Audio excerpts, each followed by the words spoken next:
Assalamualaikum warahmatullahi wabarakatuh. Waalaikumsalam. Ala hadihin ya wa ala kulli niyatin salihah wa salam wal barakah wal manfaah fi dunya wal akhirah. Wa ila hadrat Nabi Mustafa Muhammadin sallallahu alaihi wasallam al-fatihah. Iyyaka na'budu wa iyyaka nasta'in ihdinas siratal mustaqim siratal ladzina an'amta 'alaihim ghairil maghdubi 'alaihim waladdallin. Amin. Bismillahirrahmanirrahim. Alhamdulillahirabbil alamin wassalatu wassalamu ala asyrofil anbiya'i wal mursalin wa ala alihi wa sahbihi ajma'in. Amma ba'd. Alhamdulillah kita meneruskan kajian dari bait-bait yang tersisa dari Bulughul Maram. Insyaallah beberapa bait lagi ini mungkin satu kali pertemuan lagi bisa kita selesaikan. Ini luar biasa, bisa hatam. Amin. Amin. Yang nggak hatam gimana kita yang kecil.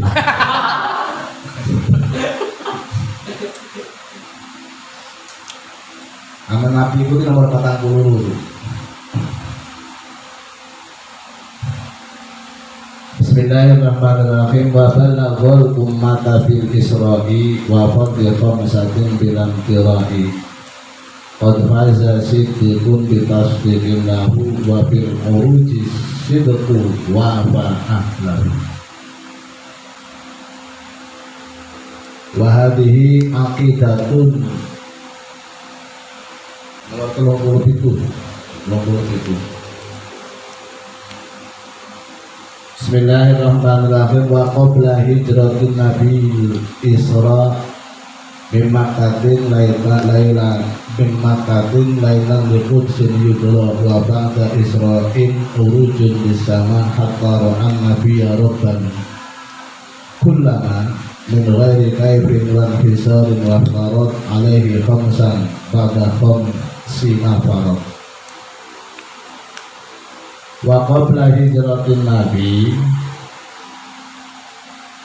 lan iku ing dalam sadurunge hijrah Kanjeng Nabi al-Isra'u utawi Isra min Makkatin saking Makkah lailan liqudsin yudra ing dalam waktu bengi liqudsin maring Baitul Muqaddas yudra kangge kawruhi apa Qudsi. Lek jare wong santri kudune ning Makkah. Kaya sorry. Nggak boleh ada tanduk. Tapi karena nadumnya tidak pas, maka boleh ditanduk. Makkah harusnya. Wa qabla hijrah ba'da Isra'il urujun bisama lan iku ing dalem suwise Isra urujun utawi munggah bisama maring langit hatta ra'an nabiyyu sehingga ningali sapa Kanjeng Nabi robban ing pangeran kullama min ghairi kaifin kallama hatta ra'an nabiyya rabban kallama sehingga ningali sapa nabi Kanjeng Nabi rabban ing pangeran kallama hale dawuh sapa Rabb min ghairi kaifin saking ora ana tingkah wang hisarin lan ringkas wa faradon lan fardhakaken sapa Rabb alaihi ing atase Kanjeng Nabi khamsan ing 5 ba'da khamsina farad ing dalem suwise 50 faradon kang fardhakaken sapa Rabb. Wa qabla hijratin dan sebelum hijrah dan di dalam sebelum hijrahnya Nabi mengalami Isra. Isra itu perjalanan di waktu malam dari Makkah menuju Baitul Muqaddas yang sudah kita ketahui. Wa ba'da Isra'il urujun bisama dan ketika setelah Isra maka Nabi naik menuju langit sehingga Nabi melihat Tuhan dan sekaligus berkomunikasi dengan Tuhan. komunikasi ini min ghairi kaifin, nggak bisa di min ghairi kaifin dengan tidak bagaimana selainnya nggak bisa ditanyakan seperti apa komunikasinya, wan hisarin dan tidak bisa batasi waktu. Dan Allah memfardukan terhadap Nabi 5 waktu setelah memfardukan 50 waktu.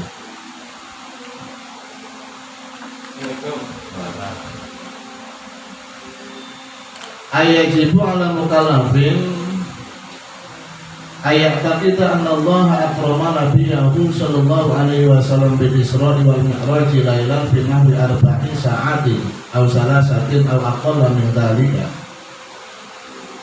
Artinya diwajibkan terhadap setiap mukallaf itu setiap manusia yang balik dan berakal beriktikad bahwasannya Allah Subhanahu wa taala memuliakan nabinya, nabi kita Nabi Muhammad sallallahu alaihi wasallam, memuliakan dengan sebuah peristiwa yang disebut dengan Isra dan Mi'raj di waktu malam dalam kurun waktu kurang lebih 4 jam atau 3 jam atau lebih sedikit daripada 3 jam.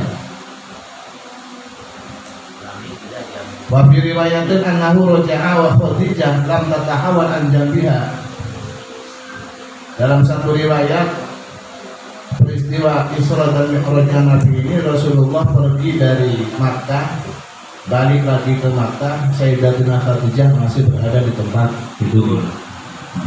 Jadi tidak lama.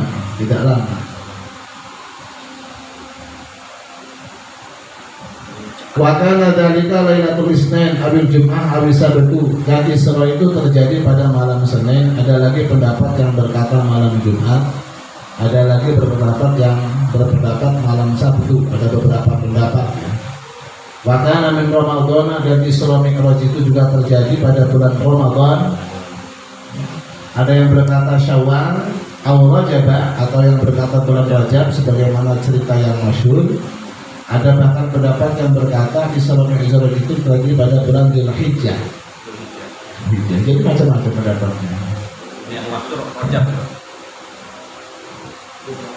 Wakana ba'dal mad'asi bi khamsi sinina, dan peristiwa Isra Mi'raj itu terjadi setelah 5 tahun setelah diutusnya Nabi.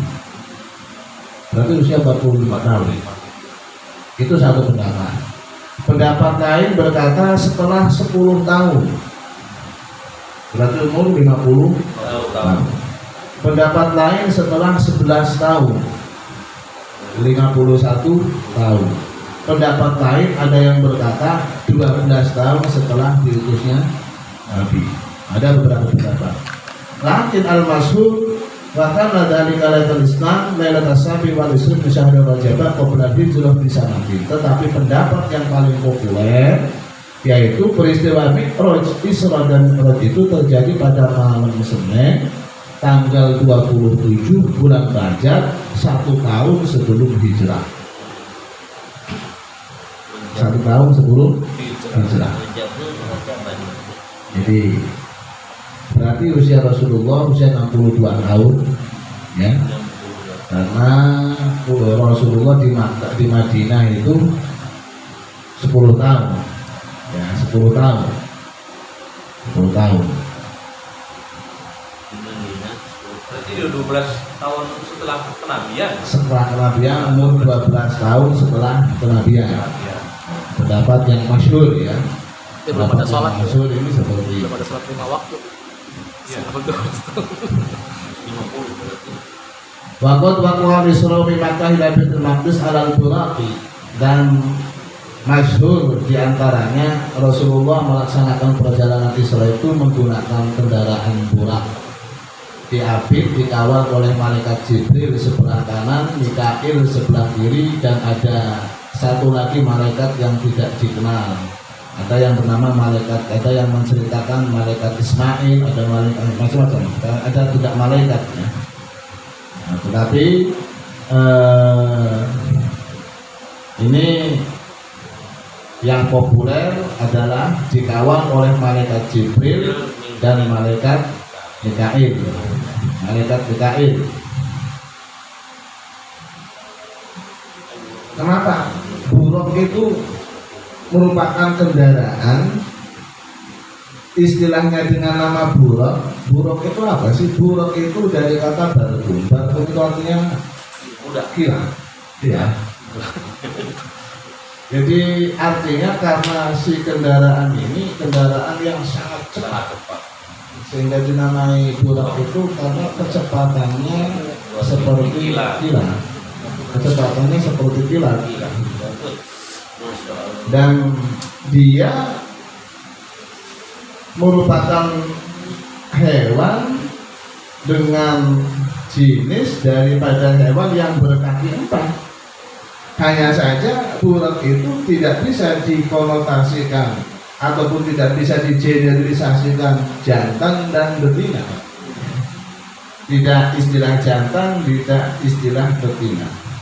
Dan binatang buruk ini ada filosofinya, karena dia itu adalah merupakan binatang yang tidak memiliki induk, juga binatang yang tidak beranak. Tidak ada induknya dan juga tidak beranak. Satu aja kan satu. Cuma satu doang itu, buruk itu. Nah ini artinya apa? Ini menggambarkan ataupun memberikan sebuah pemahaman Rasulullah mengendarai buruk. Buruk itu istilahnya kendaraan Nabi. Kendaraan Nabi itu adalah syariat, agama, peraturan agama, hukum-hukum agama yang dikendarai Nabi Shallallahu Alaihi Wasallam itu tidak ada sumber awalannya, tidak diadopsi daripada sebuah sistem yang diambil sehingga menjadi syariat Nabi itu adalah bermuara ataupun bersumber dari sumber tertentu. Tidak. Kecuali syariat itu memang diciptakan oleh Allah Subhanahu wa Ta'ala, tidak berangkat, tidak berdasar daripada syariat-syariat apapun, apalagi syariat Nabi itu, hukum Nabi itu berangkat daripada budaya, berdasarkan tempat, berdasarkan apa, tidak. Ini makna bulak yang tidak berinduk itu seperti itu. Dia tidak ada indukan hukum agama, ini tidak ada. Dia memang langsung seperti itulah yang diciptakan oleh Allah Subhanahu wa Ta'ala. Yang kedua, bulak ini tidak beranak. Arti tidak beranak itu agama ini tidak mencetuskan sebuah ajaran baru. Apa yang disampaikan dibawa oleh Nabi Shallallahu Alaihi Wasallam ini merupakan sesuatu yang original dan originalitasnya tetap terjaga sehingga tidak keluar daripada sebuah ajaran ini, yaitu ajaran-ajaran baru daripada kembangan ajaran yang dibawa oleh Nabi Shallallahu Alaihi Wasallam. Jadi filosofinya itu. Agama yang dibawa oleh Nabi Shallallahu Alaihi Wasallam itu bukan berdasarkan tempat, berdasarkan bahasa, berdasarkan pendahulu, tidak. Tetapi merupakan sebuah aturan-aturan yang memang diciptakan oleh Allah Subhanahu wa Ta'ala. Yang kemudian agama ini tidak pernah melahirkan sebuah ajaran lain yang keluar daripada ajaran yang diturunkan oleh Allah Subhanahu wa Ta'ala. Sehingga burak itu tidak berkembang biak, punya anak sekian dan seterusnya. Itu maknanya itu bahwa agama Islam ini dari dulu sampai yaumil kiamat tetap satu. Dari zaman Nabi Adam. Iya. Terjaga. Terhadap dari Nabi diutus oleh Allah Subhanahu wa Ta'ala sampai yaumil kiamat, ajaran yang ada pada zaman nanti yaumil kiamat itu pun harus merujuk terhadap ajaran yang disampaikan oleh Nabi Shallallahu Alaihi Wasallam ketika Nabi diutus, di awal Nabi diutus sebagai Nabi Shallallahu Alaihi Wasallam. Jadi tidak ada satu ajaran baru yang keluar ataupun yang lahir daripada kembangan ajaran yang diajarkan Nabi Shallallahu Alaihi Wasallam. Tidak ada. Itu filosofi pula. Ataupun ulama-ulama hikmah mentafsiri bulan itu seperti itu.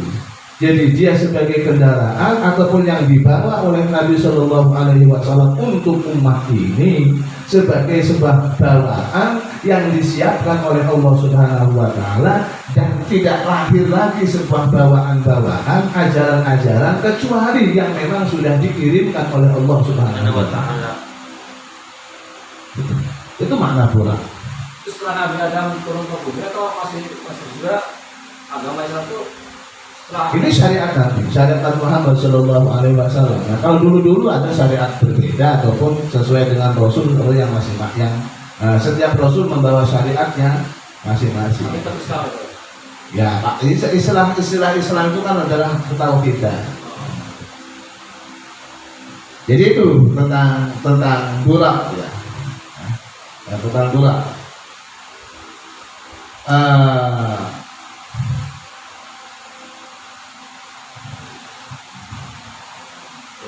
Wa ba'da Isra'in urujun lisama, dan setelah melaksanakan Isra yang berakhir pada Baitul Muqaddas ataupun Baitul Maqdis ya. Pada Baitul Maqdis Nabi Shallallahu Alaihi Wasallam, kalau kita merujuk terhadap cerita Mi'raj ya, Nabi Shallallahu Alaihi Wasallam sebelum Mi'raj ketika Isra yang berujung berakhir perjalanan di Baitul Maqdis, dan di Baitul Maqdis ini Rasulullah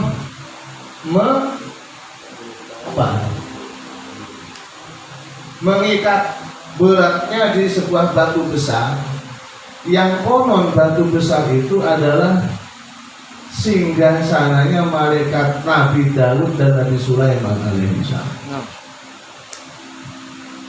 Singgasananya Nabi Daud dan Nabi Sulaiman alaihissalam. Jadi Nabi Daud, Nabi Sulaiman itu sebagai raja, itulah tempat duduknya itu adalah batu itu yang dijadikan tempat ngikat buraknya Nabi Shallallahu Alaihi Wasallam di Masjidil Aqsa.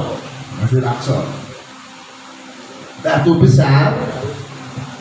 besar yang dijadikan tempat di mana Nabi Shallallahu Alaihi Wasallam mengikat, bahasa Jawa itu ngancang buraknya, ya.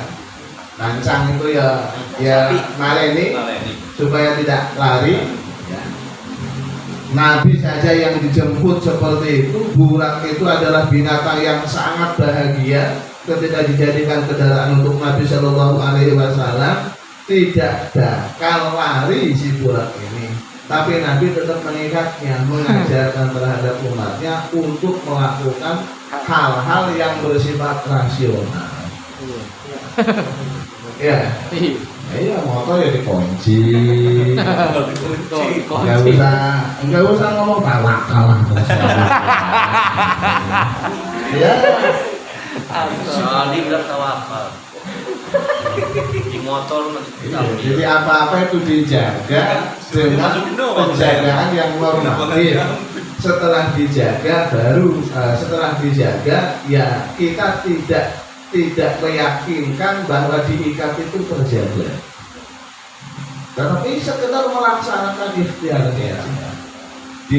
Hilang dan tidaknya itu ya bukan karena diikat, bukan tidak diikat. Akeh sing motor ini kunci ya hilang, ya. Ikhtiar ya. Tapi sendiri sing wakeh itu sendal ora dikunci hilang.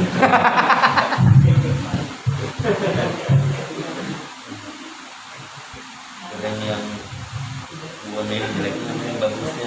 Sekarang anekdotik banyak Jumatan gambarnya sendal digembok. Kemudian di Baitul Maqdis Rasulullah Shallallahu Alaihi Wasallam melaksanakan sholat jamaah. Ini syariat sholat jamaah sebenarnya belum ada ya. Ini juga rada apa namanya? Tradisi. Rada bukan kontradiksi ya, sedikit agak ini. Sholat jamaah itu ya sholatnya saja. Sholat sebelum Isra Mi'raj itu sudah diwajibkan. Sudah diwajibkan, tapi tidak dengan pola 5 waktu itu. Makanya dalam Al-Quran itu ayat pertama yang menceritakan tentang, yang memberikan penjelasan tentang perintah itu adalah ya ayyuhal mudaththir qum fa'anzir wasiyabaka fatahhir. Itu ayat pertama yang menceritakan tentang perintah syariat. Sebelum itu ayat itu menjelaskan Al-Quran, menjelaskan tentang masalah, tentang perkara-perkara yang bersifat akidah, iman kepada Allah, iman kepada hari akhir dan seterusnya.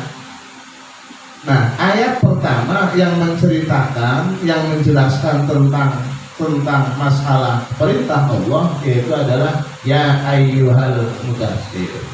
Ayat memerintahkan sholat di waktu malam. Sebelum Isra Mi'raj, sholat wajib itu adalah sholat malam. Ya. Sebelum Isra Mi'raj, sholat wajib itu sholat malam dengan penjelasan ya ayyuhal mudaththir qum fa'anzir. Wahai orang yang berselimut, dalam arti yang sedang tidur di waktu malam, bangun. Fa'anzir, takutlah kamu kepada Allah, wasiyabaka fatahhir, bersihkan bajumu untuk bersucikan bajumu, warujza fahjur. Itu menjelaskan tentang wajibnya melaksanakan sholat sebelum Isra Mi'raj. Lah biasa di dalam Al-Quran itu kalau sebuah dinamika ibadah yang kemudian teramandemen dengan ibadah yang baru, maka ibadah yang lama terdegradasi dari kualifikasi hukumnya. Banyak seperti puasa Asyura, puasa 3 hari dalam setiap sebulan itu dulunya wajib. Jadi rukun Islam 5 yang kita jadikan sebagai rukun Islam ini merupakan syariat mutaqaddimah, syariat klasik yang dari dulu Nabi Adam alaihi salam tetap sama ya. Dia Nabi Adam alaihi salam sholat, semua nabi-nabi itu menjalani rukun Islam ini, tetapi mungkin tentu dengan polarisasi yang berbeda. Tentu dengan polarisasi yang berbeda. Nah, puasa itu kita sendiri menemukan ayatnya kama kutiba alal ladzina min qablikum, sebagaimana diwajibkan terhadap umat terdahulu. Itu menunjukkan bahwa puasa itu dulu memang sudah diwajibkan. Ya. Dulu tetap diwajibkan puasa itu. Cuma macam-macam wajibnya, apalagi dalam ketika Nasrani yang sudah merubah kitabnya. Jadi agak, kalau dulu orang Nasrani itu kebijakan puasa itu tergantung pemimpinnya, ngarep-ngarepi dewek. Kadang-kadang bulan Agustus, kadang-kadang bulan September, tergantung musim. Nek musim panas diundurkan puasa. Makanya nek Rasul sallallahu alaihi wasallam dipatenkan Syahrul Ramadan alladzi unzila fihi Quran. Puasa itu adalah pada bulan Ramadan. Orang tergantung musim. Kalau musimnya adem ya alhamdulillah, musimnya panas ya kelebah. Nah, dulu puasa itu 3 hari. 3 hari sekali. 3 hari dalam setiap bulan. Tanggal 13, 14, 15. yang oleh syariat kita ataupun agama kita disebut dengan ayyamul bid, hari di mana pada malamnya terjadi sebuah cahaya yang terang karena sempurnanya sinar matahari bulan. Ternyata puasa 3 hari setiap bulan itu sudah dilakukan dari dulu semenjak Nabi Adam alaihissalam. Semenjak Nabi Adam alaihissalam. Dulu Nabi Adam alaihissalam ketika turun dari surga,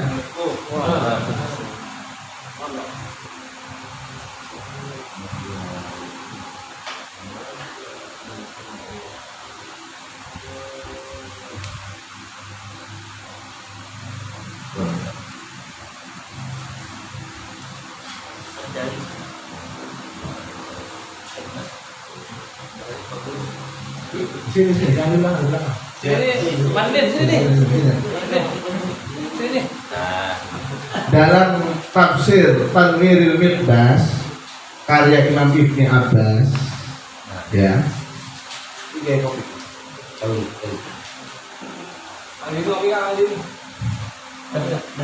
Dalam kitab Tanwirul Midbas karya Imam Ibni Abbas itu dijelaskan Nabi Adam alaihissalam, kalau di Al-Quran itu hanya diterangkan bahwa Nabi Adam alaihissalam ketika turun dari surga ke dunia itu dalam keadaan tidak berpakaian.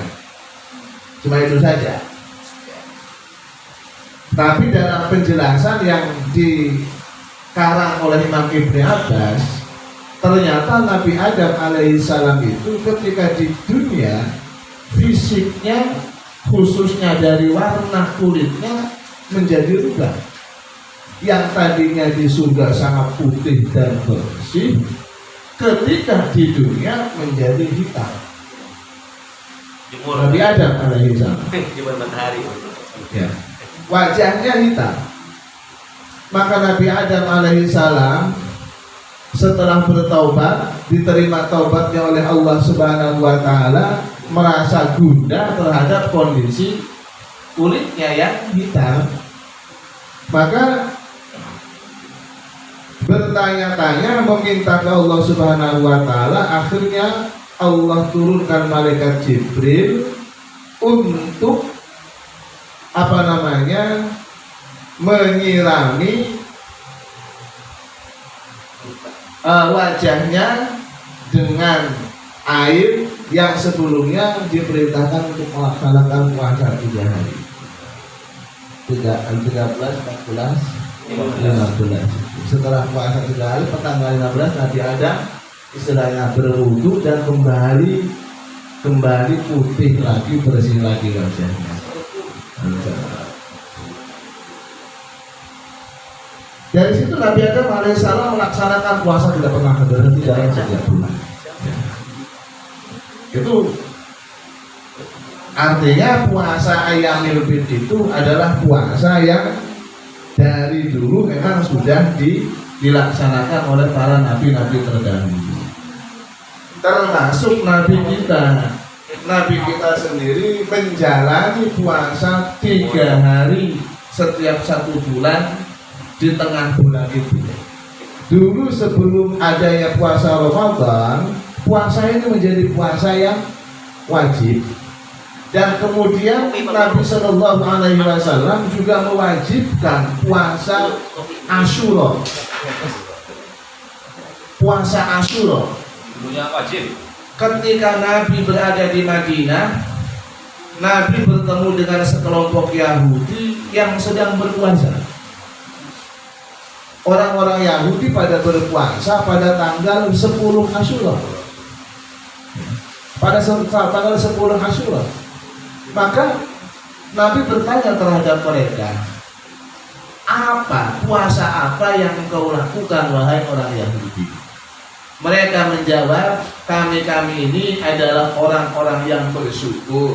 Kakek moyang kami terdahulu diselamatkan oleh Allah dari kejaran Fir'aun laknatullah dengan dibelahkannya laut sehingga bisa menyeberang dari Mesir ke Palestina, ya, karena laut dibelah oleh Allah Subhanahu wa taala. Allah menyelamatkan itu terjadi pada hitungan kalendernya adalah tanggal 10 Asyura. Maka mereka berpuasa, puasa itu rasa syukur terhadap nikmat Allah Subhanahu wa taala. Orang Yahudi ya duwe akhlak.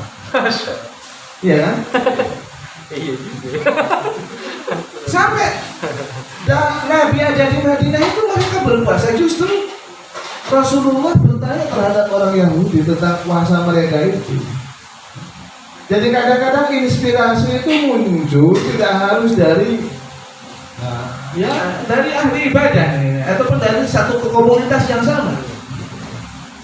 Banyak inspirasi itu justru termasuk puasa Asyura ini dimulai daripada kekagetan Nabi Sallallahu Alaihi Wasallam terhadap orang Yahudi yang berpuasa. Kalau bahasa kita kan ini terinspirasi. Apa kata Nabi? Nahnu ahaqqu bisyami hadzal yaum, saya lebih pantas mempuasai hari ini. Dan Rasulullah langsung memutuskan bahwa semuanya harus puasa. Di tengah siang wajib puasa. Ya. Itu. Puasa. Jadi puasa Asyura itu malah diwajibkan oleh Nabi Shallallahu Alaihi Wasallam. Jadi dalilnya hadis ataupun ketetapan Nabi Shallallahu Alaihi Wasallam. Inspirasi muncul dari bukan orang Islam, ada.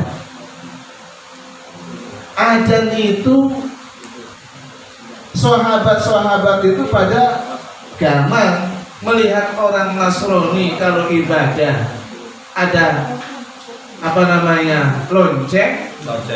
Orang Yahudi pakai trompet.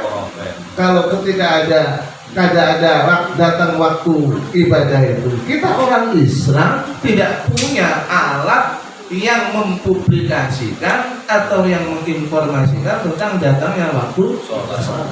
Dan para sahabat itu meminta ke Nabi untuk menentukan alat apa yang dijadikan sebuah sarana yang menginformasikan tentang datangnya waktu sholat. Nah, Rasulullah karena ini menyangkut urusan agama, Rasulullah tidak berfatwa, tidak menyampaikan, tidak memutuskan sebuah keputusan yang terkait urusan agama dengan ide ataupun cendekiannya, kecuali berdasarkan rekomendasi Allah Subhanahu wa taala yang disebut dengan wahyu. Rasulullah nggak menjawab. Ini urusan agama, nggak boleh asal-asalan gitu. Ya, nggak boleh asal-asalan. Sampai ide ini ini kali ini pengajian ini acara informasi ini mamane mamane miskolang gitu kan. Lah ini enggak. Rasulullah kan ini menyangkut agama. Rasulullah kalau ini menyangkut agama, makanya Rasulullah tidak memutuskan berdasarkan IQ-nya, berdasarkan kecakapannya, berdasarkan pendapatnya, tetapi harus menunggu daripada instruksi Allah Subhanahu wa taala. Dan yang unik, adzan ini tidak diturunkan oleh Allah dalam tanda petik terhadap Nabi Shallallahu Alaihi Wasallam, yaitu kecuali diturunkan oleh Allah melalui mimpi yang dilaksanakan, yang dialami oleh Usamah bin Zaid. Ya, ada. Ya. Langsung dia tak lapor subuh-subuh jam 4. Ya Rasulullah, saya semalam mimpi. Dalam mimpi itu saya menemukan bertemu dengan seseorang sing nggawa kentongan. Nah, lantas saya tanyakan kentongannya mau dijual apa enggak. Dalam mimpi itu, kemudian dia Si laki-laki yang bawa kentongan itu bertanya untuk apa kan? Enggak, kalau mau dijual saya siap membelinya karena saya butuh untuk penginformasian tentang datangnya waktu sholat. Lah kata orang yang bawa kentongan dalam mimpi ini, kalau untuk datangnya waktu sholat saya akan tunjukkan sebuah kalimat yang kayaknya cocok untuk dijadikan untuk penginformasian datangnya waktu sholat, dan dikumandangkanlah kalimat Allahu Akbar, Allahu Akbar, Allahu Akbar, Allahu Akbar, asyhadu an la ilaha illallah, sesuai dengan kalimat yang kita hafal. Itu kronologi adzan. Satu konteksnya adzan untuk sholat, bukan untuk apa-apa. Makanya adzan untuk jihad itu nggak ada. Gak boleh diikuti, gak boleh dibenarkan. Ya. Ini bukan untuk kronologinya saja. Lafaz adzan itu memang untuk sholat. Dan lafaznya dari mimpi itu tidak dirubah. Sama persis. Iya. Ketika orang-orang kesini yang pemimpi ini datang ke Nabi Shallallahu Alaihi Wasallam, apa kata Nabi? Hadis ru'yatul haq, ini mimpi yang sangat benar. Ini adalah mimpi yang sangat faktual. Ini adalah mimpi yang baik. Dan Rasulullah melegitimasi itu mimpi itu. Bahkan Rasulullah memerintahkannya untuk mengajari Bilal bin Rabah untuk memulai kumandang adzan subuh. Bukan sesamanya ya Pak? Iya bukan, karena sing dipilih yang suaranya batu. Jadi sing ada tetap Bilal bin Rabah, tapi kalimatnya diajari. Ya. Ketika Bilal bin Rabah mengkumandangkan suara adzan, maka datang Sayyidina Umar bin Khattab sambil lari, ya Rasulullah, saya melihat, mengalami di waktu tidur saya, dan saya mendengarkan kalimat itu dalam waktu tidur saya. Umar bin Khattab memimpi mimpi yang sama. Cuma kata Nabi sampai telat informasi. Iya. Karena cepat. Sama jaraknya, jarak rumahnya jauh. Iya. Jadi dialami oleh dua orang sahabat. Yang sangat unik adalah kenapa informasi agama ini tidak disampaikan oleh Allah terhadap Rasul. Ya, tetapi terhadap sahabat mimpinya. Bukan pada Nabi Shallallahu Alaihi Wasallam. Ini menginformasikan bahwa derajat sahabat itu sangat terjamin pendapatnya. Jadi makanya kalau orang sekarang ada yang membenturkan pendapat sahabat dengan Nabi, itu adalah merupakan kezaliman dalam beragama. Ya. Jadi membenturkan itu kan pendapat sahabat, pendapat Nabi nggak ada dan seterusnya. Jadi enggak, artinya Rasulullah memberikan pesan terhadap umat, jangan ragu terhadap apa yang dimunculkan oleh sahabat. Bahkan Allah saja mempercayai terhadap para sahabat. Andai saja Nabi itu tidak ditutup dengan Nabi sebagai akhir Nabi, maka masih banyak Nabi-Nabi yang pantas menjadi Nabi dari umat Nabi Shallallahu Alaihi Wasallam. Jadi makanya Nabi wajar memberikan sebuah statement jaminan untuk mengikuti para sahabat setelah wafatnya. Di zamannya Nabi itu adalah sumber hukum. Nabi itu adalah sebagai sosok hukum. Nabi itu juga adalah pelaksana hukum. Nabi juga sebagai pemutus hukum. Itu di zaman Nabi. Semuanya yang memutuskan hukum Nabi, semua yang merumuskan hukum Nabi, karena memang dari Allah melalui Nabi, dan yang menjalankan dan mencontohkan hukum juga Nabi. Setelah Nabi wafat, maka dinamika ini harus berlanjut. Nabi sudah pesan, ikuti sahabatku. Sebagai gambaran daripada ataupun sebagai bukti daripada sahabat itu tidak sembarangan. Bahkan di zaman Nabi pun banyak perkara-perkara yang sumber perkara itu berangkat dari para sahabat. termasuk ada yang nilai kualifikasi hukumnya adalah sunnah mu'akkad.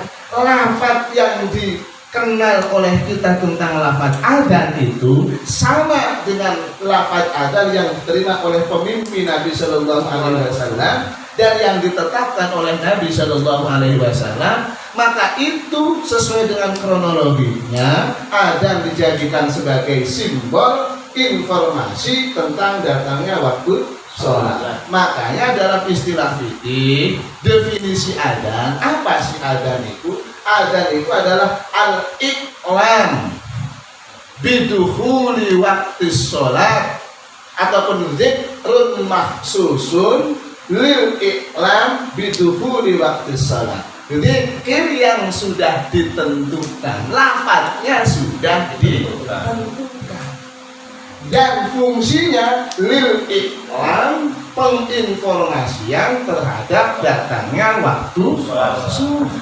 Oh, usah dialih-alih, ya, nggak usah difungsikan pada fungsi lain, nggak usah diganti lafadznya dengan lafadz lain. Ini melawan, nggak boleh. Zaman Nabi ada perang tapi nggak pernah merubah adzan. Iya, gue di malam mulai alhamdulillah udah suwe-suwe ini kan ya. Langsung enggak. Kalau sekarang juga ketolak gitu ya. Zaman Nabi nggak ada perang tapi nggak merubah kalimat adzan. Nggak berubah kalimat adzan karena memang kronologinya memang untuk sholat dan lafadznya sudah ditentukan. Ada pengembangan itu bersifat tidak keluar, bukan bertabrakan dengan pokoknya. Pengembangan itu diantaranya itu merupakan faidah ada, diantaranya untuk bayi yang lahir diadzankan. Itu tidak keluar daripada konsep awal. Itu adalah faidah tambah, ya, faidah tambah.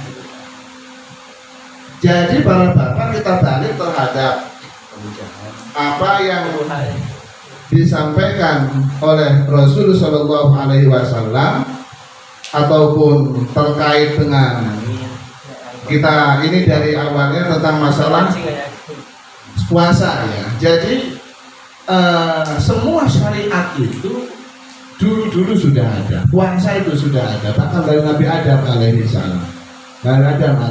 Zakat sudah ada zaman Nabi Musa, sudah populer sampai dikenal dengan istilah Qorun yang penentang zakat kan gitu kan. Masalahnya memang dulu ada berat Pak, zakat itu 1/3, 33%.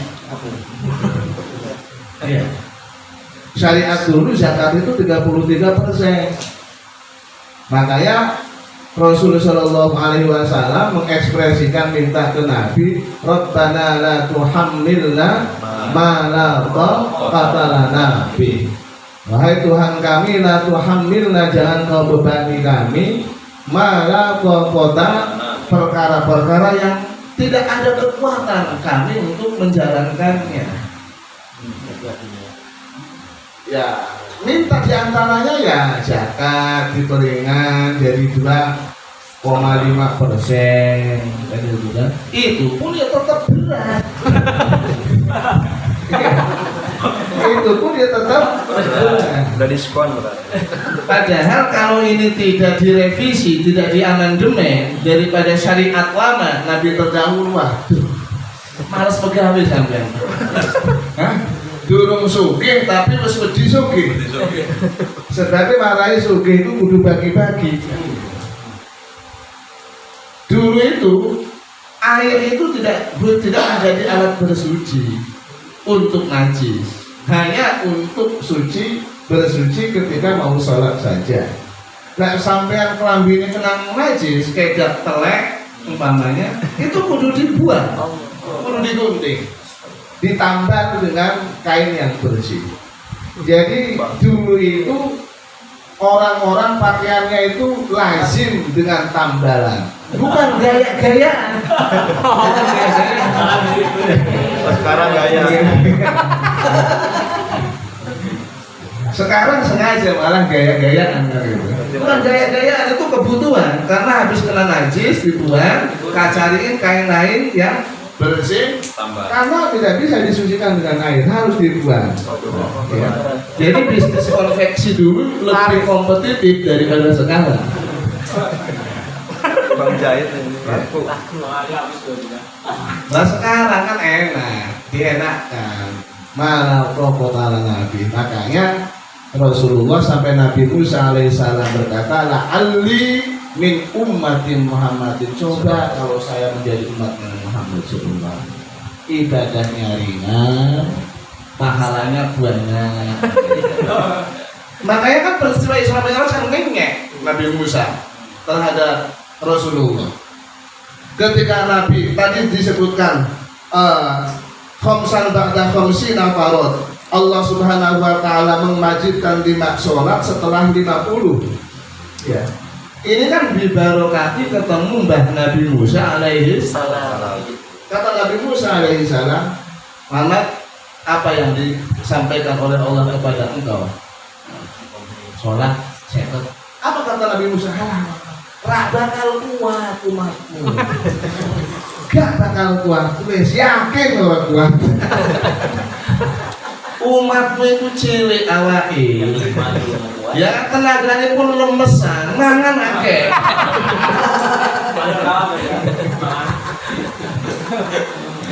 Memang secara fisik memang gede-gede mat Nabi Musa.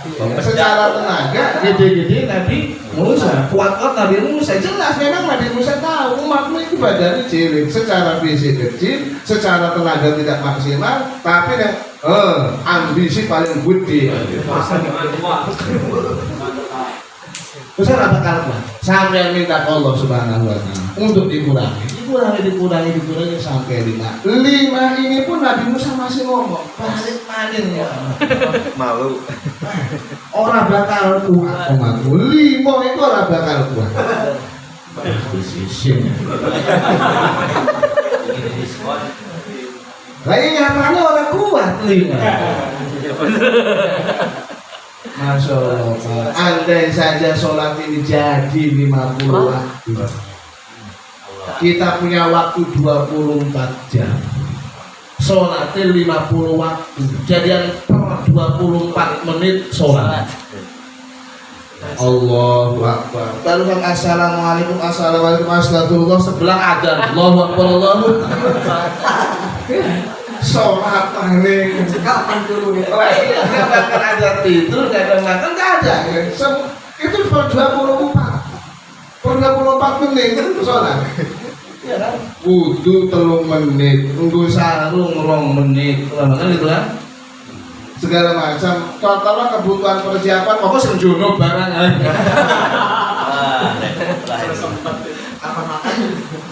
Masya Allah, 50 waktu.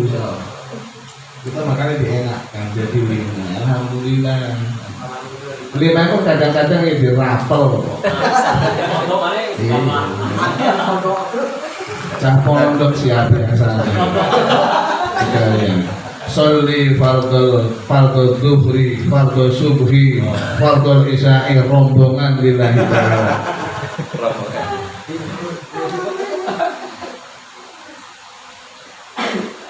Wabanda Israel, di Israel itu Rasulullah memimpin sholat berjamaah. Semua nabi menjadi makmum di Baitul Muqaddas. Malaikat-malaikat ikut turun di Baitul Muqaddas. Dan Rasul Shallallahu Alaihi Wasallam didorong oleh malaikat Jibril untuk menjadi imam. Itu yang sedikit tadi menjadi bahasa. Sholat jamaah itu saat itu dalam syariat kita belum ada. Ini menunjukkan apa namanya dalam paradigma terdahulu juga ada tentang sholat jamaah. Jamaah. Yang kita soroti adalah Rasulullah membuktikan atau kejadian di dalam Baitul Muqaddas. Nabi menjadi imam dalam sholat, padahal ruh para nabi semuanya turun oleh Allah Subhanahu wa taala dalam satu cerita dengan jasad manusia yang tidak dikenal, tetapi itu adalah para nabi. Dalam satu cerita itu memang para nabi yang merupakan dengan nabi yang sesungguhnya. Nah, semua para nabi menjadi makmum. Ini menunjukkan bahwa memang betul nabi itu adalah imamul anbiya wal mursalin. Sebagai pemimpin nabi dan para rasul. Wa ba'da Isra'il nurujun di sama hataru'an nabiyya rabban kalama min ghairi kaifin wan hisarin waftarot. Dan setelah Isra, Rasul sallallahu alaihi wasallam naik ke langit. Setelah Isra, Rasul sallallahu alaihi wasallam naik ke langit.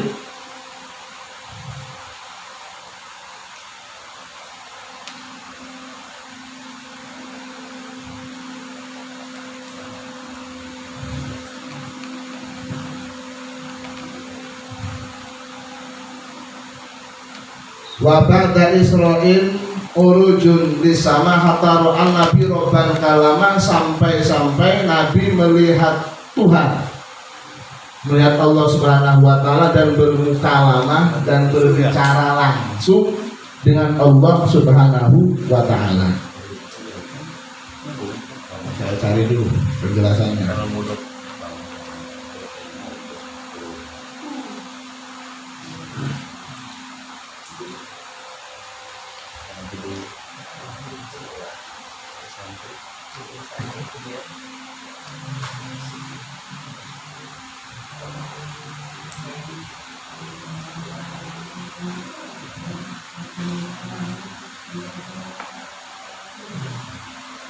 Qauluhu hatta ra'an nabiyya rabban wa kana yarahu fi kulli maratin min maratil muraja'ah wa ru'yah bil ain fid dunya yaqdah maksusah bihi sallallahu alaihi wasallam wa lam taqo li ghairihi wa injazat li ghairihi.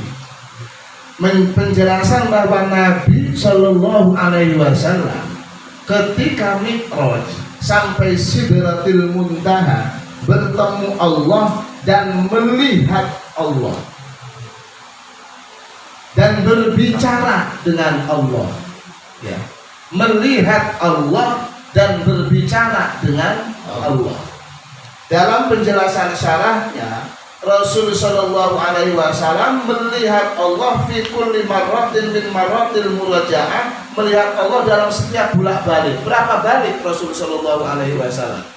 Ya, ada yang menjelaskan 5 kali, ada yang menjelaskan 9 kali. Karena copotannya, diskonnya 10, 10, 10, 10, 5. Ya. Dan itu menjadi sinyal bahwa sholat itu bolak-baliknya 5 kali. Dan hasilnya 5, bolak-balik kita ke Allah 5 kali. Ada yang berkata potongannya 5, 5, 5, 5, 9 kali. Ya. Itu Rasulullah setiap ketika pertama kali bertemu dengan Allah, melihat Allah, dan ketika sudah pergi balik lagi karena Nabi Musa protes, menyarankan, dan juga tetap melihat Allah Subhanahu wa taala.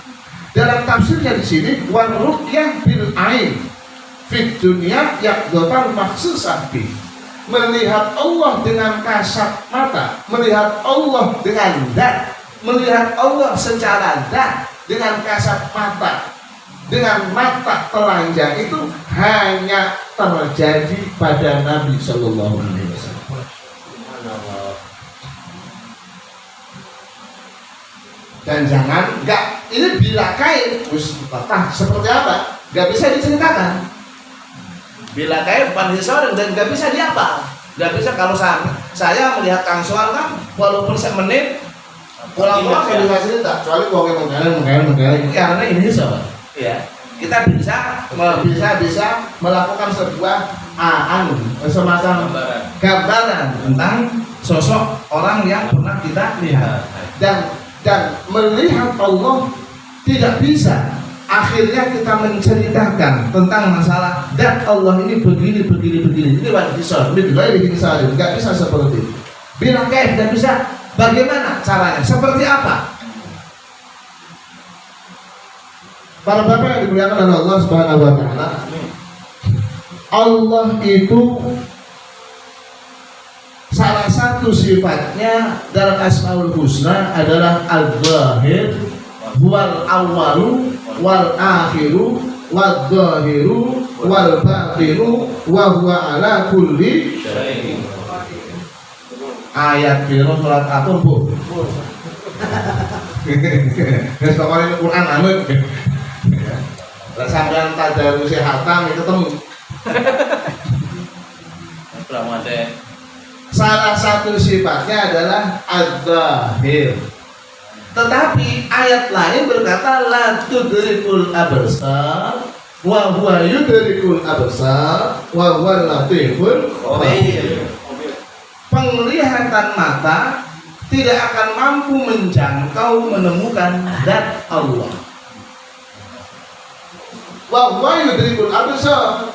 Allah mampu melihat segala apa yang dilakukan oleh penglihatan manusia. Manusia melihat sembunyi-sembunyi, Allah tahu. Pakai kacamata hitam melihat siapa, Allah tahu.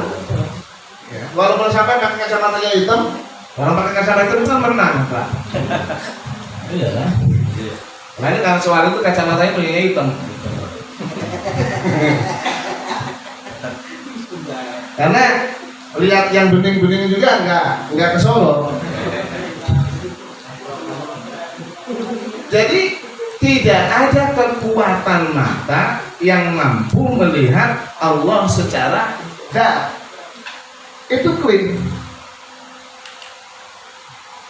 Tetapi Nabi Shallallahu Alaihi Wasallam mampu ataupun diberikan kesempatan oleh Allah melihat secara langsung. Dan tadi dikatakan ini khususnya terhadap Nabi Shallallahu Alaihi Wasallam. Khususnya terhadap Nabi Shallallahu Alaihi Wasallam.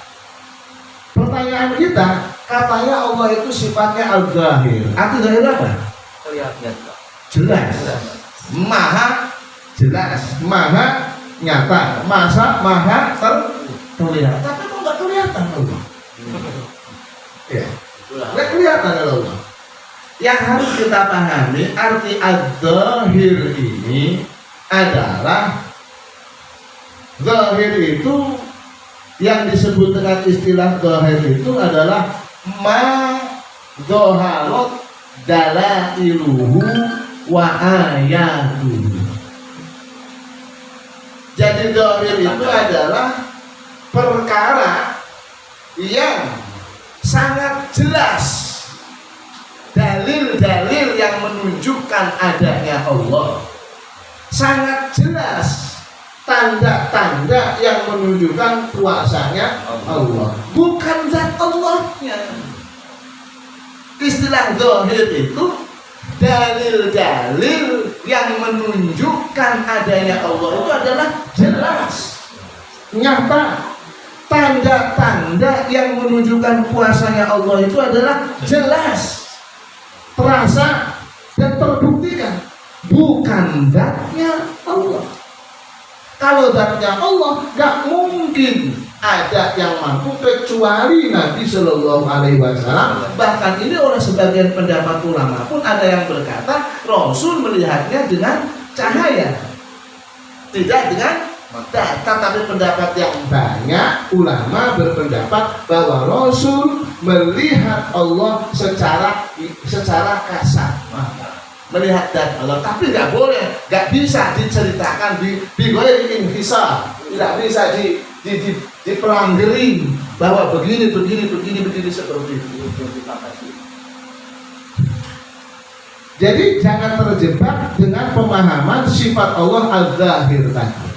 Karena makna az-zahir itu adalah ma dhaharat dalailuhu, ma dhaharat ayatuhu, yaitu adalah perkara di mana dalil-dalil wujudnya Allah itu jelas, dalil-dalil tanda-tanda kekuasaan Allah itu sangat jelas. Jelas dalam surat Al-Imran. Inna fi khalqis samawati wal ardi wa ikhtilafil laili wan nahari la ayatin li ulil albab. Inna fi khalqis samawati, sesungguhnya di dalam terciptanya langit dan bumi. Ya. Wa ikhtilafil laili wan nahari, dan silih bergantinya siang dan malam, la ayatun, menjadi bukti ada dan kuasanya Allah Subhanahu wa ta'ala. Bumi ini ada dalam Al-Quran. Dalam Al-Quran sebutkan wa fi anfusikum afala tubsirun. Gak usah angel-angel mencari tanda kekuasaan Allah di dalam tubuh kita. Dasar sampean orang melek. Afala tuh, ya kan istilah bahasa. Anu nih, dasar sampean nggak melek. Afala tuh,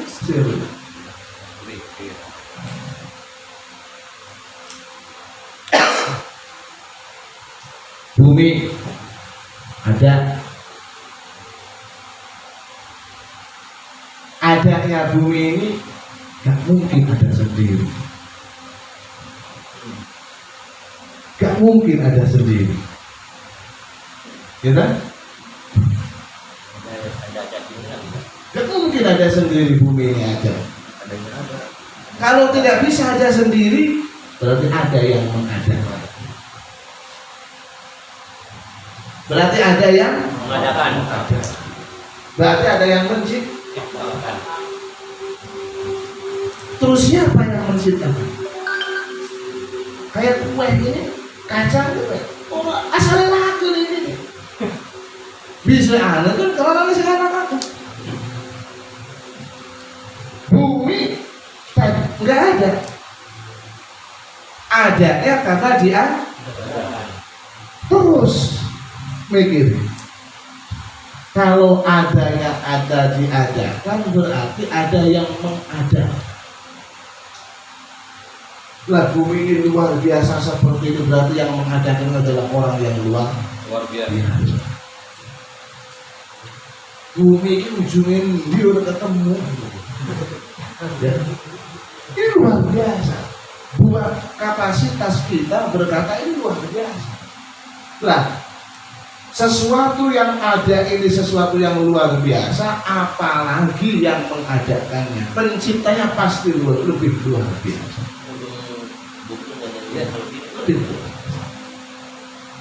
Bisa ada berarti mampu. Mengadakannya itu berarti mampu, kuasa. Kok bisa mampu? Karena sendirian. Kalau rame-rame itu acak-acak. Iya. Kalau awaknya acak-acak. Rapat maling, ya kan? Rapat luar, jadi mulu kan?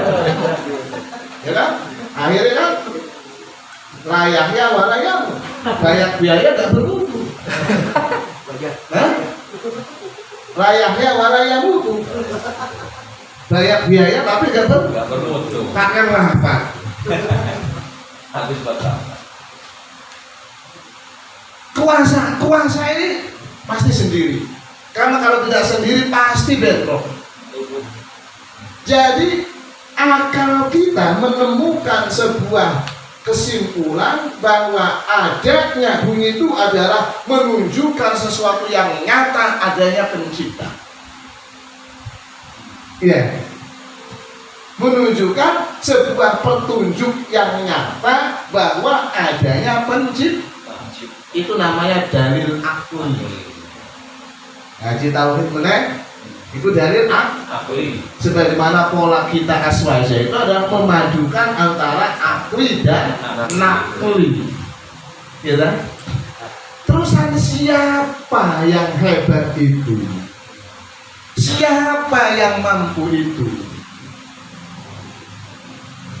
Lah, ada kiriman informasi dalam Al-Quran. Allahul ladzi khalaqas samawati wal ardh. Allah namanya yang menciptakan langit dan bumi ini dalil nakli. Oh, ternyata yang mampu menciptakan bumi dengan luar biasa itu adalah sosok zat yang sangat luar biasa dengan kemampuan yang luar biasa, dan dia adalah sosok yang tunggal dengan nama Allah. Sampai ada mampu tafakur model kayak gitu kan. Tafakur sa'a khairul ibadati alfisa. Tafakur sesaat itu yang memantapkan keyakinan, maka tafakur itu tadi mengalahkan ibadah 1000 tahun. Maka ada orang yang masuk surga, fasilitas surganya lebih mewah mengalahkan orang sing jidati sampai hilang. Iya, kakek sujud. Ya, itu ada. Bukan diusur-usur sujudnya, Mbak. Benar-benar sarajin sujud. Emang ada Ya. Ya. asem. Mengalahkan orang yang sangat rajin sujud, mengalahkan orang yang hafal Quran, mengalahkan orang yang berpuasa. Dia rokokan biasa. Merokok biasa. Dia tidak begitu banyak sholatnya, tetapi dalam setiap renungannya memantapkan keyakinan. Karena renungan itu adalah renungan tafakur. Makanya ulil albab itu tadi diteruskan, alladzina yadhkurunallaha qiyaman wa qu'udan wa ala junubihim wa yatafakkarun. Orang yang bertakwa. Orang-orang yang tafakur akan menemukan hikmah istimewa. Rabbana ma khalaqta hadza batila. Tidak ada kesia-siaan, tidak ada yang nihil, tidak ada yang tanpa arti dari semua ciptaan-ciptaan yang sudah diciptakan oleh Allah Subhanahu wa taala. Makanya tafakur itu dikongkon dalam beberapa hal. Pertama, garis umumnya Nabi ngomong la tatafakkaru fi dzati wa tatafakkaru fi khalqi. Jangan kau bertafakur tentang zat Allah, bertafakurlah tentang ciptaan-ciptaan Allah. Di dalam, bahkan dalam ayat disebutkan, coba kau lihat apa yang ada di dalam bumi. Mada yang duruna fil ardh. Apa yang kau lihat di dalam bumi, apa yang kau lihat di dalam langit. Jangan lihat buminya, lihat apa yang ada di dalam bumi. Ada kandungan-kandungan yang mengantarkan seseorang untuk lebih mantap dalam berkeyakinan. Lebih mantap berkeyakinan, menemukan kekuatan, menemukan sebuah ketauhidan, lebih mapan dalam iman. Itulah yang dikatakan dalam kitab Nasaihul Ibad. Orang kalau bertafakur tentang ciptaan Allah akan lebih matang dan kuat keyakinannya. Orang kalau bertafakur tentang pemberian Allah akan lebih tambah syukurnya.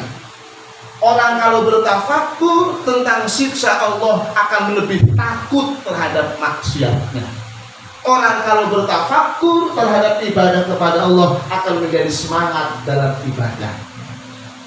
Tafakur dalam 4 hal, ojo tafakur dalam 3 hal. La tatafakkar fi salasa. Jangan kau bertafakur dalam 3 urusan. Apa 3 urusan itu? Jangan kau bertafakuri kefakiranmu. Tambah nelongso, tambah loro, tambah ruwet, tambah ngenes. Allah wis sugih kene kok masih kuning. Ya kan? Jadi tambah sakit, Pak. Tambah sakit. Mikirin kesugihan wong kene masih soro gitu. Dia mungkin pada sekolah di bareng. Kono nyonton ning kene. Dengan bajenda. Tapi sugih. Lo kadang-kadang ya, pasti tukang nyontoh itu malah sing sukses. Iya sih. Otaknya panjang.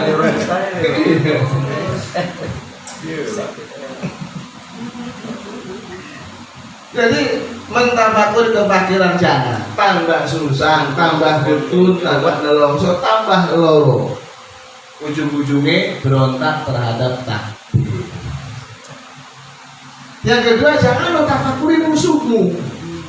Tambah sengit. Kita itu disuruh diperintahkan untuk saling berbaik hati. Kayak memikirkan kedoliman orang yang muncul adalah dendam, benci, permusuhan, bahkan niat untuk berbuat jahat terhadap dia. Ya. Untung niat maksiat itu udah digawe dosa, ya kan?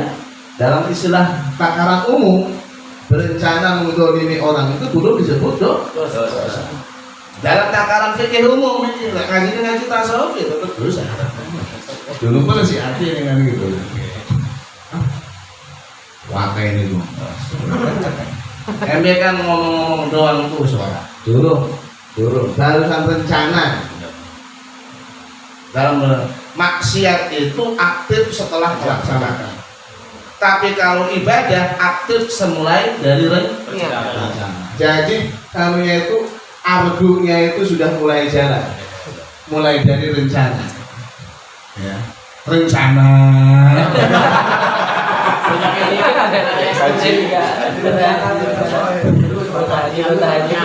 Pikir rencana itu ini istilah arti sifat Allah al-zahir ini. Sifat Allah al-zahir.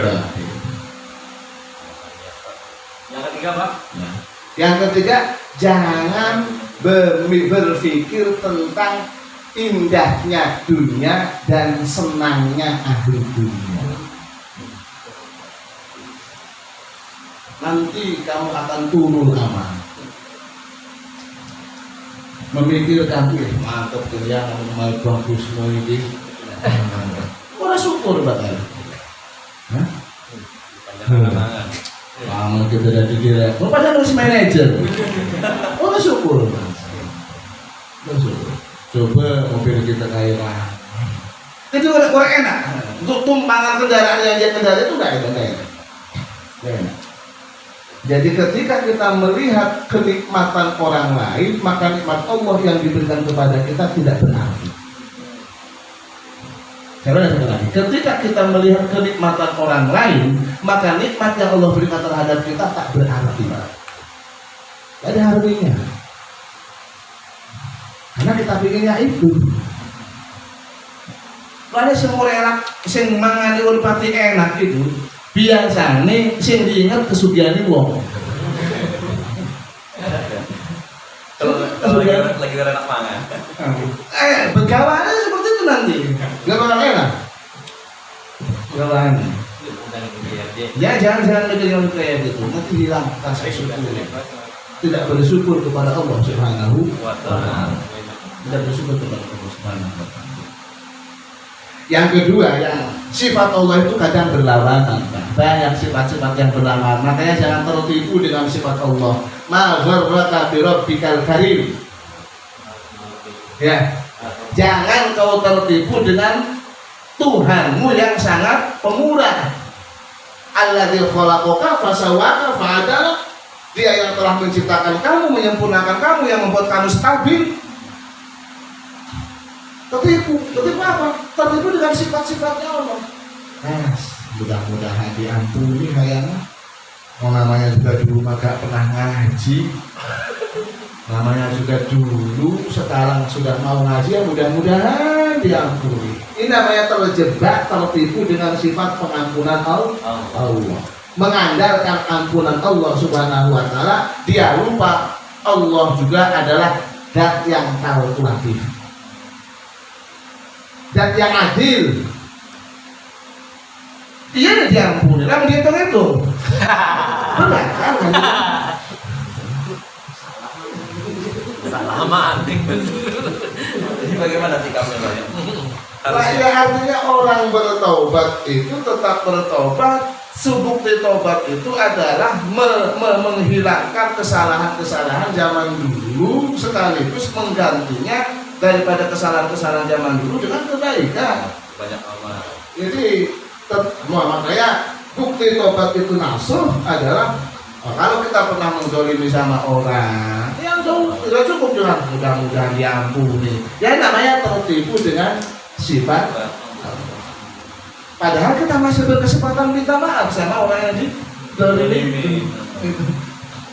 Kita sudah pernah mencuri, ya mudah-mudahan diampuni. Benar Allah itu Maha Pengampun, tapi sifat Allah itu bukan pengampun doang, hitung-hitungan juga termasuk sifat Allah.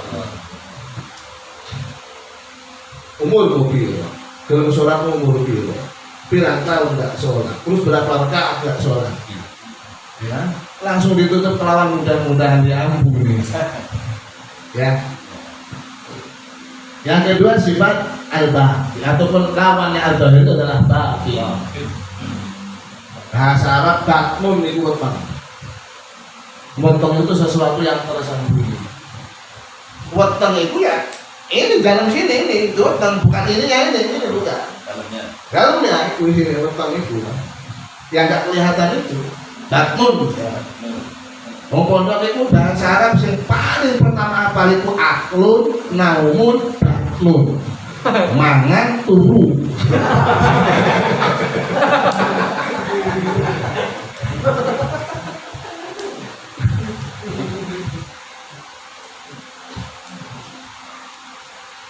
Al-batin dan yang tersembunyi. Kita tadi bahas masalah Nabi melihat Allah.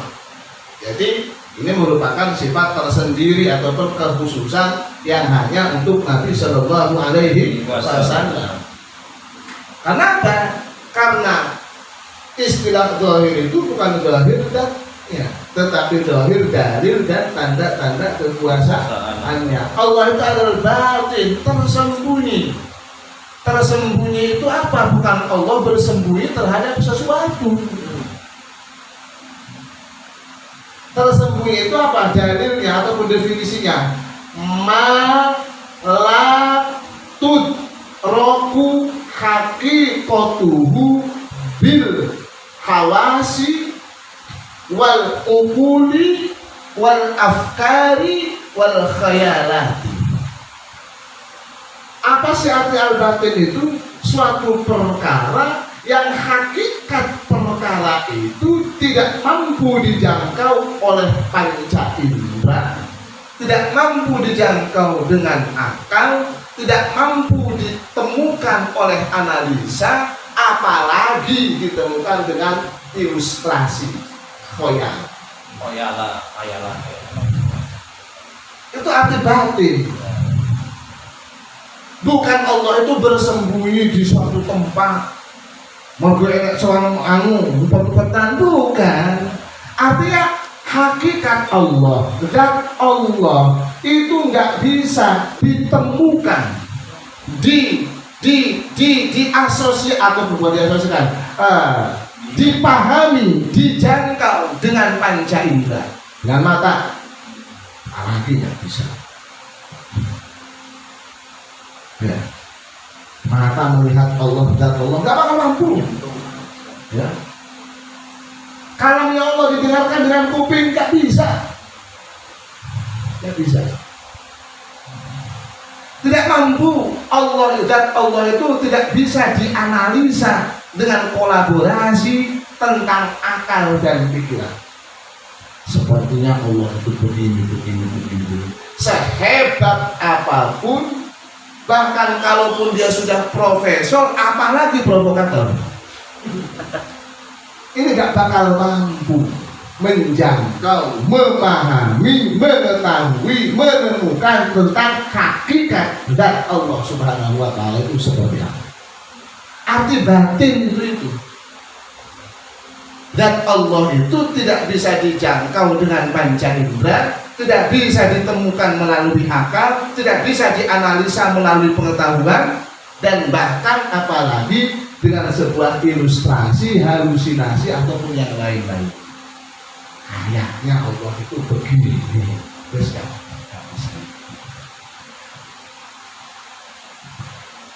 Jambir. Iku asape dalu kan rumah gitu deh. Biasanya kan harus pulang. Ini sing ora kuat balik.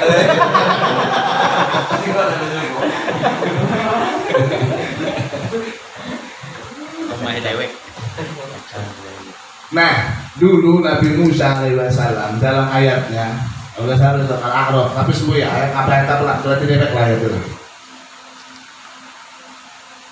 Falamma jaa limiqatina, ketika Nabi Musa alaihissalam datang pada sebuah perjanjian tempat yang sudah ditentukan oleh Allah Subhanahu wa ta'ala, ya, ketika Nabi Musa ketika peristiwa Nabi Musa bermunajat kepada Allah dan ditentukan tempatnya, ketika Nabi Musa alaihissalam datang ke suatu tempatnya, Nabi Musa meminta kepada Allah Subhanahu wa ta'ala, arini, bukan arini nama orang, ini bukan, arini anzur ilaika, wahai Tuhanku, cobalah.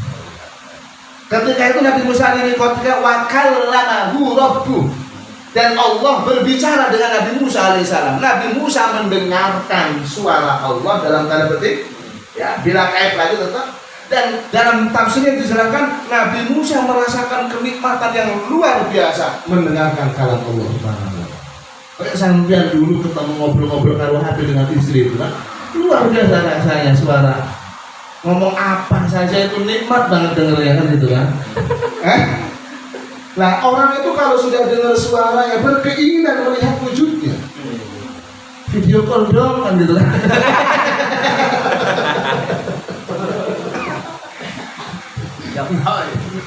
Asalnya teleponan biasa, Video call. Nabi Musa alaihissalam ketika bermukalamah dengan Allah Subhanahu wa ta'ala merasakan ladah yang luar biasa. Sampai akhirnya Nabi Musa berkeinginan, arini anzur ilaika, wahai Rabb, mintalah diperlihatkan agar aku bisa melihat engkau.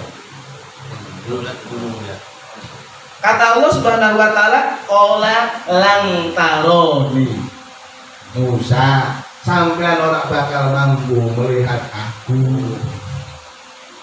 Sampean lagi enak-enakan ngobrol teleponan sampai sama anunya itu, si webnya itu jalur video pola orang di sini kan kecewa, ya kecewa sampai. Nabi Musa alaihissalam berada jawab ketika lantaroni, kau tidak akan mampu melihatku. Lek sampai nggak percaya, kata Allah Subhanahu wa ta'ala, walakin indur ilal jabal. Kalau kamu tidak percaya bahwa kamu tidak mampu melihat aku, kata Allah, coba kau lihatlah gunung itu. Fa in istaqarra makanahu fasawfa tarani. Kalau nanti kau melihat gunung itu tetap di tempatnya, tidak berubah, maka kamu nanti akan melihat aku. Ya.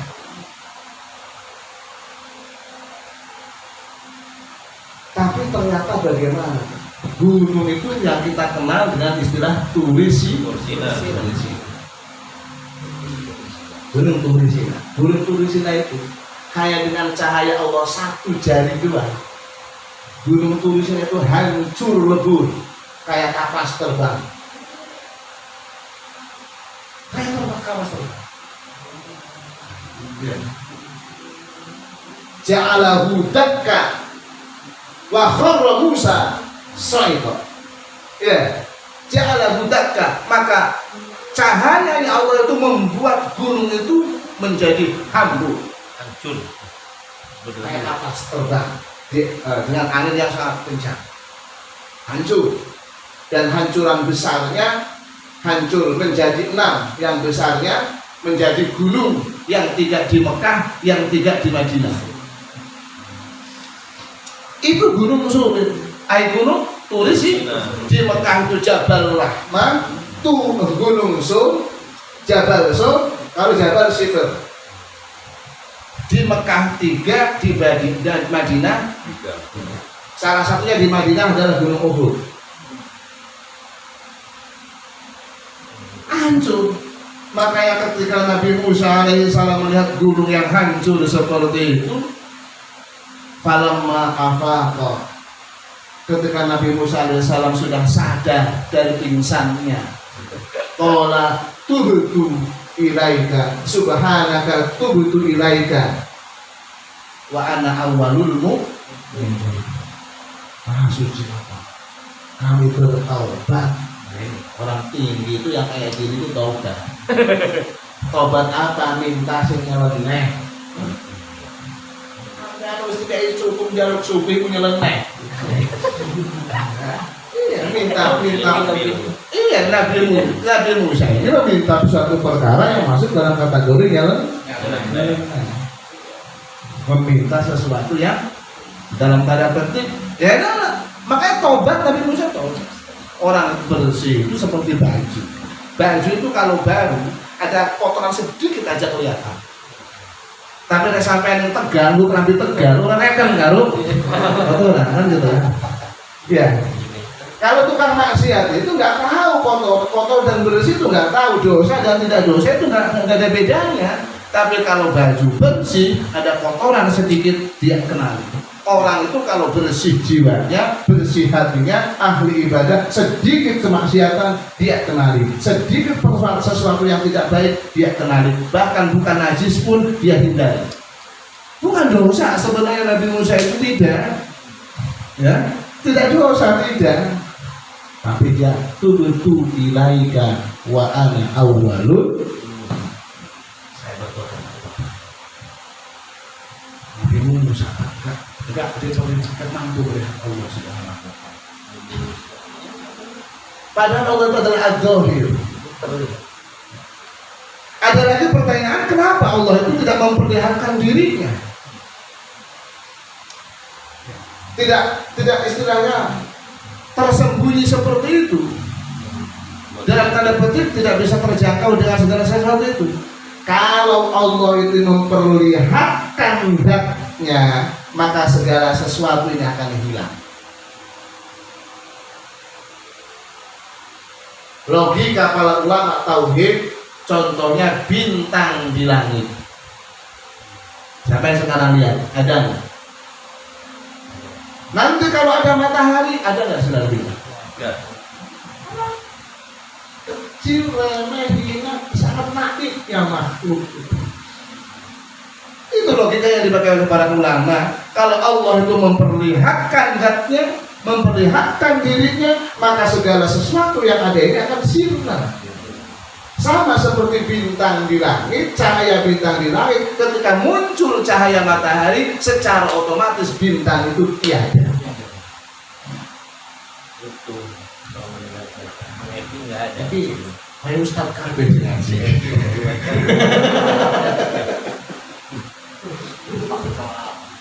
Mobil gratis hilang. Hilang lah mendengarkan mobil gratis. Nah, ini istilahnya batin. Jadi Nabi Musa alaihissalam saja tidak mampu. Karena cahaya yang hanya satu jari saja menghancurkan gunung besar. Tulisinnya itu gunung besar sampai hancurannya. Kamu sendiri Gunung Sur, Pak Jabal Sur itu tinggi gede banget itu. Kalau Jabal Rahmah yang kecil lah, boleh dibilang kecil. Tapi kalau Gunung Sur, Jabal Sur itu besar sekali. Itu pecahan dari tulisinnya. Akibat daripada permintaan Nabi Musa alaihissalam yang meminta untuk diperlihatkan Allah secara dalam. Para bapak yang berkenan oleh Allah Subhanahu wa Ta'ala, apalagi zatnya Allah, manusia tidak akan mampu. Sepintar apapun manusia, secanggih apapun analisa manusia, sejenius apapun akal manusia, sehebat apapun kapasitas manusia untuk masuk dalam memahami dan mengetahui zat Allah, bukan sifatnya, zat Allah, tidak akan mampu. Bahkan apalagi memahami zat Allah, memahami tentang ciptaan saja manusia nggak paham. Memahami ciptaannya saja manusia tidak akan mampu ketemu. Kenapa Allah bikin cicak?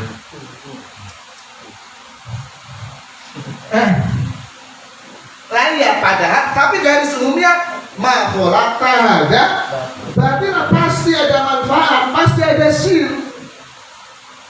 Coba ini dipahami kenapa Allah bikin cicak. Cicak Kanggo apa Allah bikin cicak? Ya. Pertanyaan siji lah ketemu kan itu. Kenapa Allah bikin cicak? Kenapa Allah bikin wirok segala macam itu kan? Ya kan? Iya.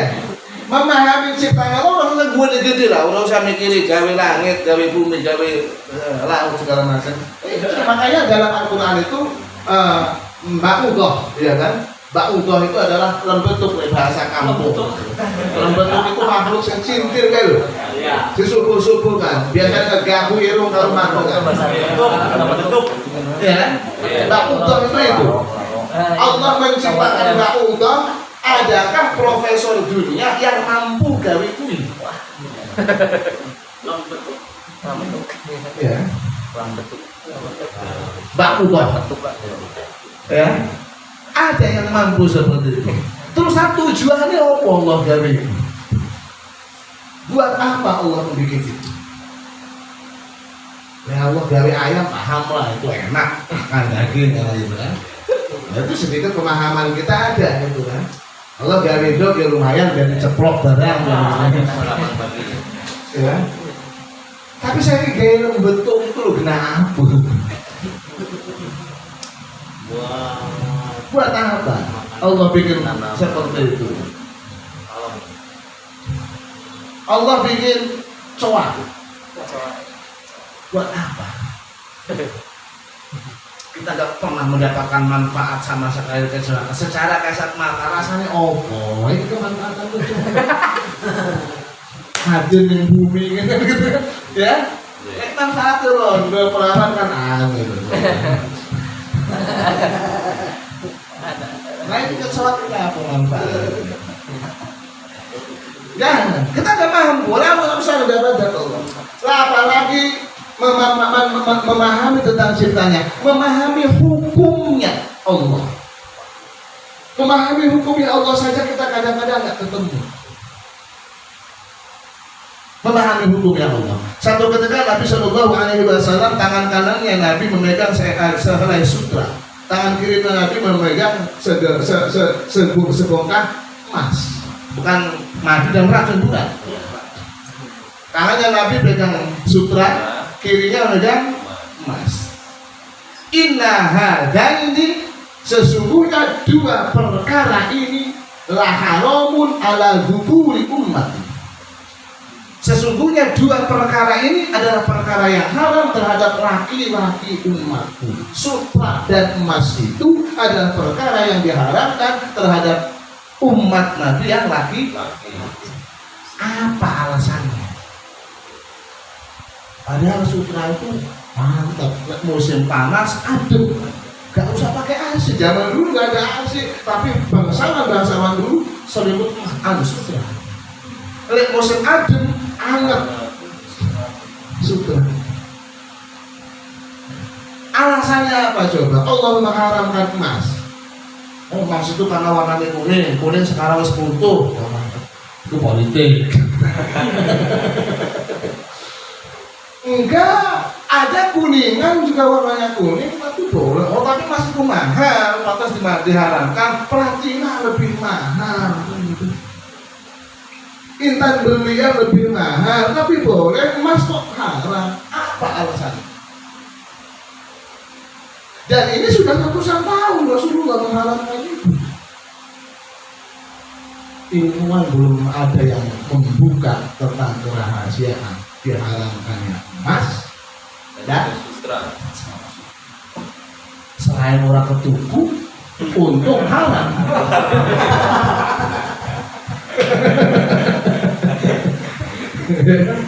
Untung jar wajib berbulan. wajib pakai cincin emas. Waduh.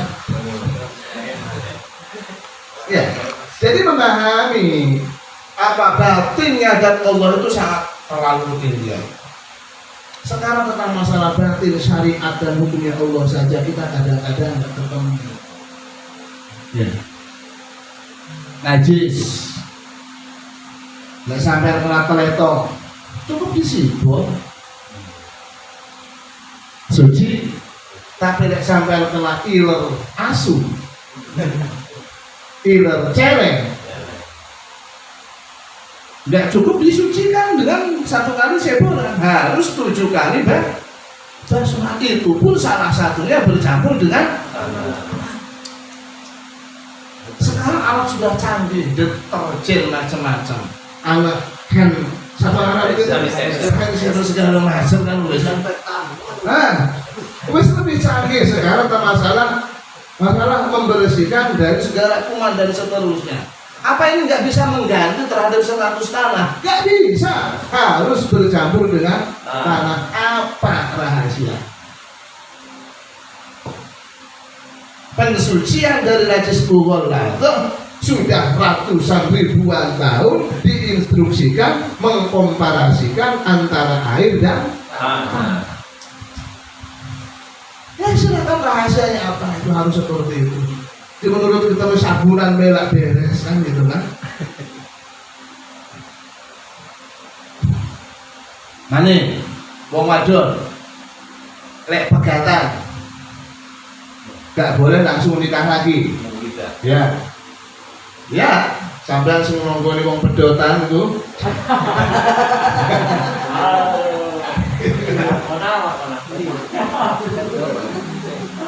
Pedotan itu pegatan.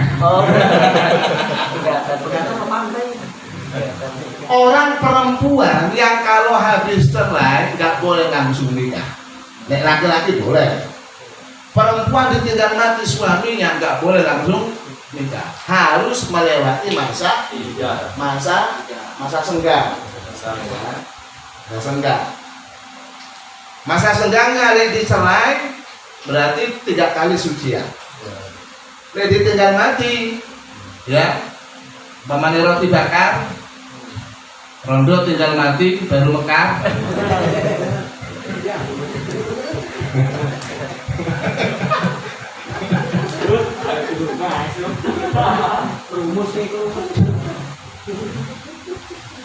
Kalau ditinggal mati harus menunggu 4 bulan 10 hari. Kenapa harus melalui masa iddah? Jadi wong lanang langsung sambil ngitung dino rabi akad nikah. Pas akad nikah tahlilan sambil ngitung dino. Wong lanang bisa, tapi wong wadon nggak boleh, harus melalui masa iddah. Ada sebagian yang menyatakan alasannya agar bersihnya rahim dari suami pertama. Masuk. Alasan ini menjadi batal dan tidak bisa diterima. Ketika begini, enek wong orang rondo itu durung rondo masih punya suami, ditinggal mengembara jauh oleh suaminya, nggak dicerai, nggak digauli, ya, nggak dicerai, nggak digauli, setahun mulai, tetap dia sebagai istrinya. Mulai guyur karena yang semuanya guyur, akhirnya dipegang. Belum pernah digauli selama setahun, langsung dicerai, tetap nggak boleh langsung dinikah. Terus bersihlah setahun, kesenggol-senggol aja kan gitu kan? Ya, paham nggak? Paham. Jadi gugur ya Pak ya? Iya, lantas alasan untuk membersihkan rahim itu dengan yang seperti ini kan, ini yang kayak gini ini sudah bersih.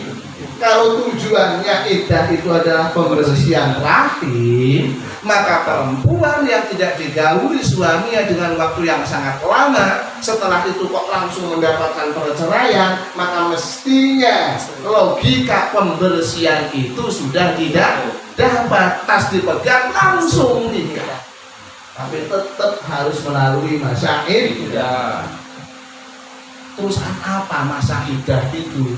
rahasianya. Nah, ketemu. Ya naib barang udah weruh ya.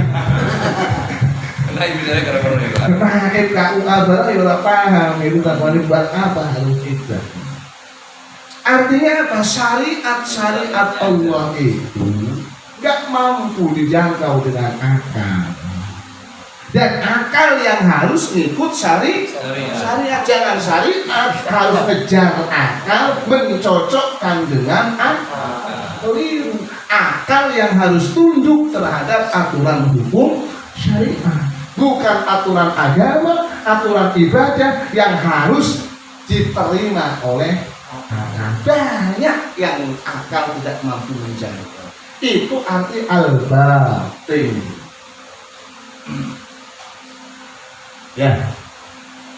Dan itu kita masuk tadi dimulai daripada bagaimana Rasulullah SAW melaksanakan mukalah, ngobrol, omong-omongan dengan Allah dengan jelas, melihat Allah dengan jelas, dan itu hanya spesialisasi yang hanya berlaku, hanya terjadi terhadap Nabi Sallallahu Alaihi Wasallam. Bahwa nanti di akhirat manusia mendapatkan kenikmatan yang paling besar, dan nikmat itu adalah melihat Allah. Wujuhu yaumaidin nadhirah ila rabbiha nadhirah. Ya. Semua wajah berseri, sama senang melihat Allah Subhanahu wa taala. Nadhirah. Sama seperti anu. Tapi banyak ulama berkata melihat dengan ain, melihat dengan mata di akhirat. Tapi di dunia ini tidak ada yang mampu melihat kecuali Nabi Sallallahu Alaihi Wasallam dalam peristiwa Mi'raj. Walaupun masih ada beberapa pendapat yang tidak setuju bahwa melihatnya Allah itu adalah dengan nur. Nabi Ibrahim nurnya saja tidak mampu, tapi Rasulullah diberikan kekuatan untuk kuat melihat Allah secara nurnya. Dan Allah bebas kehendaknya diberikan terhadap siapapun, bahkan kehendak Nabi mampu melihat secara ain pun bisa. Kalau dia berkata Nabi diberikan kekuatannya sebatas melihat dengan kasat mata, padahal Allah juga memberikan sebuah kemampuan dan kehendak serta bebas berkehendak, umpama memberikan Nabi mampu melihat secara kasat mata. Itulah yang dikatakan oleh banyaknya ulama dalam peristiwa Isra dan Mi'raj itu Rasulullah ketika Mi'raj melihat Allah secara nyata. Tetapi ini tidak berarti membantah status Allah al-batin. Al-zahirnya bukan zahir dan Allah, tetapi ma'adhaharat dalailuhu wa ayatuhu. Sesuatu perkara, dalil-dalil terhadap wujudnya Allah itu zahir. Ayat-ayat yang menunjukkan kuasanya Allah itu nyata. Itu adalah arti al-zahir. Al-batin adalah Allah itu adalah zat yang tersembunyi, bukan berarti tersembunyi, bersembunyi dari penglihatan manusia melalui sesuatu, tetapi jangkauan manusia, akal manusia, penglihatan manusia, analisa manusia tidak mampu tembus melihat Allah Subhanahu wa ta'ala. Mudah-mudahan bermanfaat dalam kesempatan malam hari ini ataupun meneruskan, mudah-mudahan mungkin satu season lagi tinggal seremoninya aja ini. Bahasa-bahasa seremoni dari Mbah Kiai Musonir menyampaikan tentang materi-materi daripada Aqidatul Awam ini. Esensinya, materi-materinya sudah tersampaikan semua. Paham dan tidak paham itu bukan urusan saya. Maklum semua. Al-Fatihah.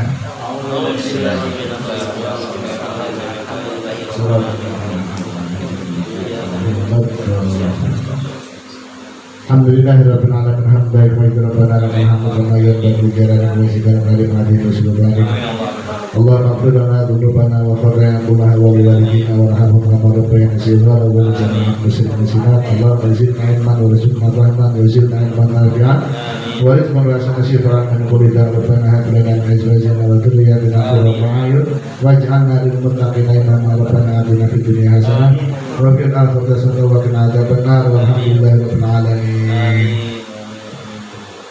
صلاة الله والسلام على من أوحي القرآن. صلاة الله والسلام على من أوحي القرآن وأهل بيته الكرام وصحبه ذوي القرآن وأهل بيته الكرام وصحبه ذوي القرآن. صلاة الله والسلام على من أوحي القرآن. صلاة الله والسلام على من أوحي القرآن وأهل بيته الكرام وصحبه ذوي القرآن وأهل بيته الكرام وصحبه ذوي القرآن.